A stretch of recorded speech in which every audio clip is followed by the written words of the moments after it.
ನೋಡಿ, ಚಪ್ಪಲಿ ಹಾರವನ್ನು ಹಾಕಿ ಶಿಕ್ಷಕರನ್ನ ಮೆರವಣಿಗೆಯನ್ನ ಮಾಡಿದ್ರು.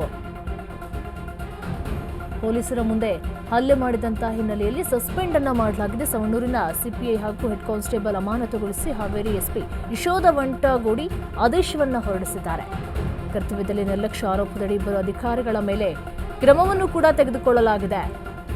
ಸಿಪಿಐ ದೇವಾನಂದ ಹಾಗೂ ಹೆಡ್ ಕಾನ್ಸ್ಟೇಬಲ್ ಮಲ್ಲಿಕಾರ್ಜುನ ಅಮಾನತಾಗಿದ್ದಾರೆ. ಕರ್ತವ್ಯ ಲೋಪ ಎಸಗಿದಂತಹ ಇನ್ಸ್ಪೆಕ್ಟರ್ ಹಾಗೂ ಕಾನ್ಸ್ಟೇಬಲ್ ಈ ಪ್ರಕರಣದಲ್ಲಿ ಅಮಾನತುಗೊಂಡಿದ್ದಾರೆ. ಚಪ್ಪಲಿ ಹಾರವನ್ನು ಹಾಕಿ ಮೆರವಣಿಗೆ ಮಾಡಿದ್ರು. ಪಾಪ ಅವರಿಗೆ ಎಷ್ಟು ಅವಮಾನ ಆಗಿರಬಾರ್ದು. ಅದು ಪೊಲೀಸರೇ ಇಂಥ ಪ್ರಕರಣದಲ್ಲಿ ತೊಡಗಿಕೊಳ್ತಾ ಇದ್ದಾರೆ, ಅಥವಾ ಏನು ಪೊಲೀಸರು ಅನ್ನುವಂತಹ ದರ್ಪಣ ಅಥವಾ ಅಧಿಕಾರ ನಮ್ಮ ಕೈಯಲ್ಲಿದೆ, ಏನು ಬೇಕಾದರೂ ಮಾಡಬಹುದು, ನಾವು ಪೊಲೀಸರು, ನಾವು ಕಾಕಿ ಬಟ್ಟೆಯನ್ನು ಹಾಕೊಂಡಿದ್ದೀವಿ ಅಂದ ತಕ್ಷಣ ದರ್ಪವೇ ಮೈ ಮೇಲೆ ತುಂಬ್ಕೊಂಡು ಬಿಡ್ತಾರೆ ಅನ್ನೋದು ಕೂಡ ಗೊತ್ತಿಲ್ಲ. ಚಪ್ಪಲಿ ಹಾರವನ್ನು ಹಾಕಿ ಮೆರವಣಿಗೆ ಮಾಡ್ತಾ ಇದ್ರು. ಆಗ ಇಬ್ಬರನ್ನು ಕೂಡ ಸಸ್ಪೆಂಡ್ ಮಾಡಲಾಗಿದೆ.